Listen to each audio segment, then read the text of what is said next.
જરા કલ્પના કરો કે તમે વર્ષોથી જે ખેતરમાં ખેતી કરો છો ત્યાં આજે સવારે પહોંચો છો, પરંતુ અચાનક ખબર પડે કે તમારા ખેતરમાં જવાનો એકમાત્ર રસ્તો પાડોશીએ ખોદી નાખ્યો અને ત્યાં વોકરો એટલે કે પાણીનું વેણ બનાવી દીધું છે.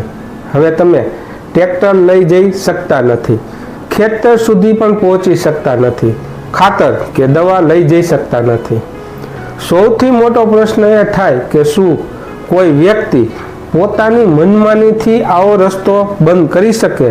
શું આવા કેસમાં પોલીસ પાસે જવું જોઈએ કે સીધા કોર્ટમાં?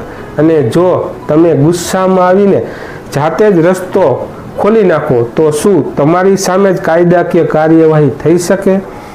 તો મિત્રો, આજે આ વિડીયોમાં આપણે એક એવી કાનૂની હકીકત સમજવાના છીએ જે હજારો ખેડૂતો માટે ખૂબ જ મહત્વની છે. અને અંતમાં હું એક એવી વાત જણાવીશ જે જાણવાથી તમે વર્ષો સુધી ચાલનારા વિવાદોથી પણ બચી શકો છો.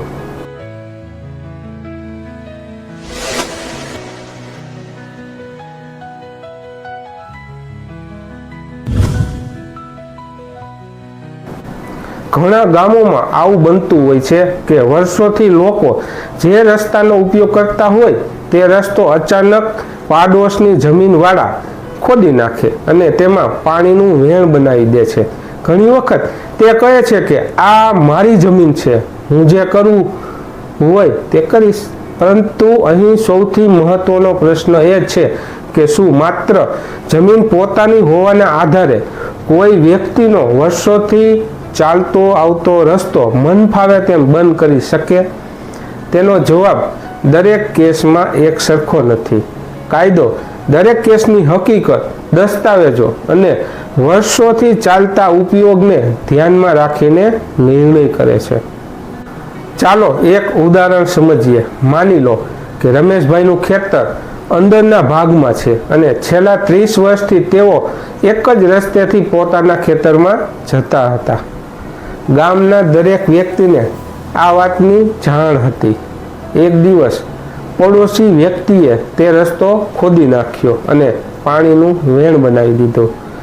હવે રમેશભાઈ પાસે ખેતરમાં જવાનો કોઈ રસ્તો રહ્યો નહીં. આવા સમયે ઘણા લોકો ગુસ્સામાં આવીને જીસીબી બોલાવી દે છે અથવા સામેવાળા સાથે ઝઘડો કરે છે. પરંતુ શું આ યોગ્ય રસ્તો છે? તો મિત્રો, તે બિલકુલ નહીં.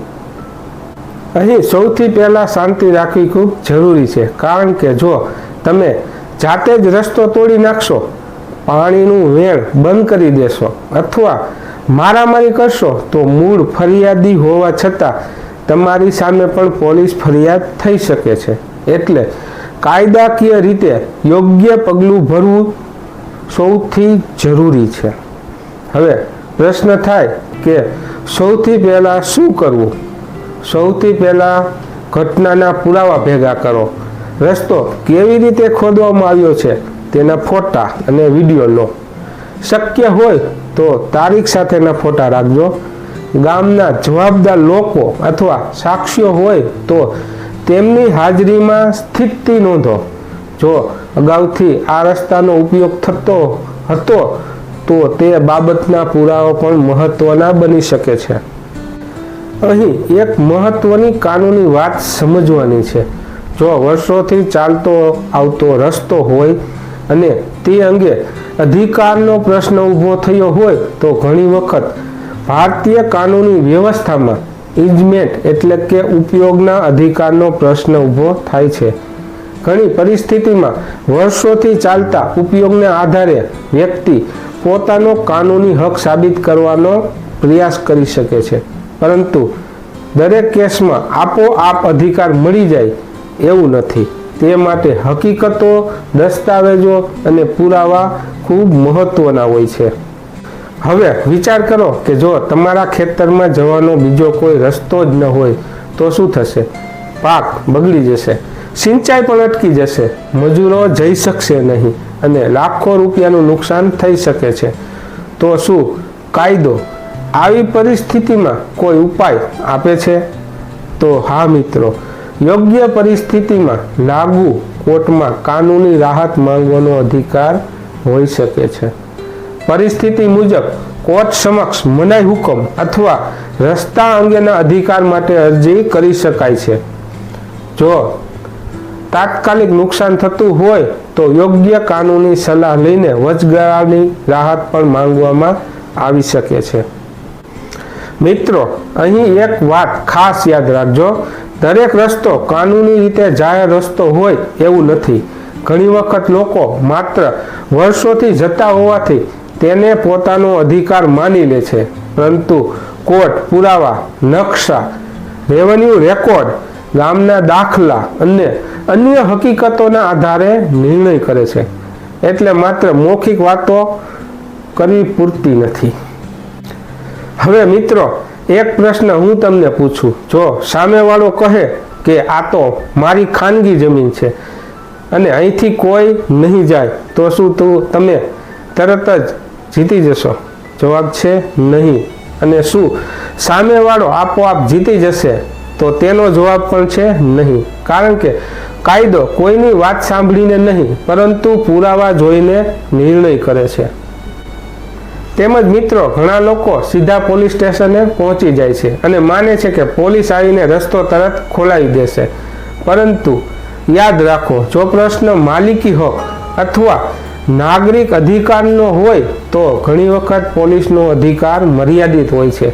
જો શાંતિ ભંગ થવાનો ભય હોય અથવા કોઈ ફોજદારી ગુનો બનવાનો હોય તો પોલીસ જરૂરી કાર્યવાહી કરી શકે છે. પરંતુ રસ્તાના નાગરિક અધિકારનો નિર્ણય સામાન્ય રીતે સક્ષમ કોર્ટ દ્વારા કરવામાં આવે છે. તેમજ કેટલીક પરિસ્થિતિમાં ગામના તલાટી સાહેબ, સરપંચ સાહેબ અથવા સંબંધિત મહેસૂલી અધિકારીઓ સમક્ષ રજૂઆત કરવી પણ ઉપયોગી બની શકે છે. ખાસ કરીને જો પ્રશ્ન સરકારી રસ્તાનો હોય, રેકોર્ડ અથવા મહેસૂલી બાબત સાથે જોડાયેલો હોય.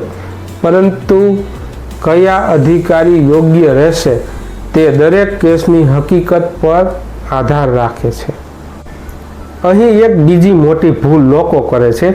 તેઓ વર્ષો સુધી કઈ કાર્યવાહી કરતા નથી. પછી જ્યારે રસ્તો સંપૂર્ણ બંધ થઈ જાય ત્યારે દોડાદોડ શરૂ કરે છે. તો મિત્રો, સમયસર યોગ્ય રજૂઆત અને પુરાવા ભેગા કરવાથી ઘણા વિવાદો લાંબી કોર્ટ પ્રક્રિયા સુધી પહોંચતા જ નથી. ચાલો એક ભાવાત્મક ઘટના સમજીએ. એક વૃદ્ધ ખેડૂત વર્ષોથી પોતાના 2 એકર ખેતરમાં મહેનત કરીને પરિવારનું ગુજરાન ચલાવતા હતા. એક દિવસ ખેતરમાં જવાનો રસ્તો ખોદી નાખવામાં આવ્યો. તેઓએ વિચાર્યું કે થોડા દિવસમાં વાત સમેટાઈ જશે. પરંતુ દિવસો, મહિના વીતી ગયા અને પાકને નુકસાન થયું. તેમની આવક ઘટી ગઈ અને તેમનો આખો પરિવાર મુશ્કેલીમાં આવી ગયો. અંતે જ્યારે કાનૂની સલાહ લીધી ત્યારે ખબર પડી કે શરૂઆતમાં જ યોગ્ય કાર્યવાહી કરી હોત તો નુકસાન ઘણું ઓછું થાત.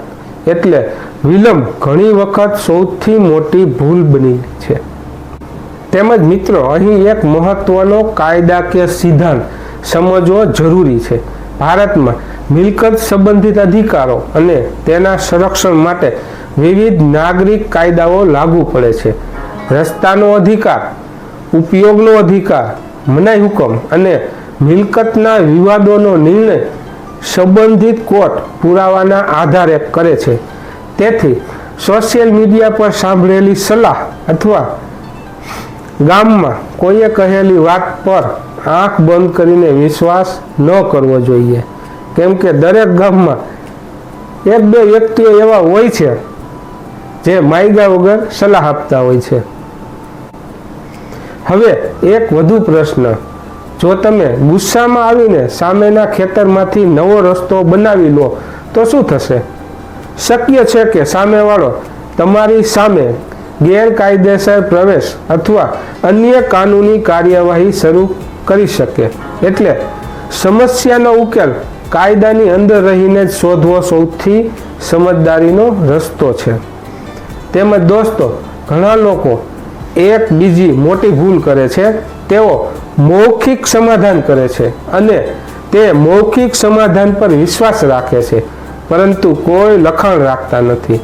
જો સમાધાન થાય તો યોગ્ય રીતે લખાણ, સાક્ષી અથવા કાનૂની પ્રક્રિયા દ્વારા તેને નોંધવું વધુ સુરક્ષિત રહે છે.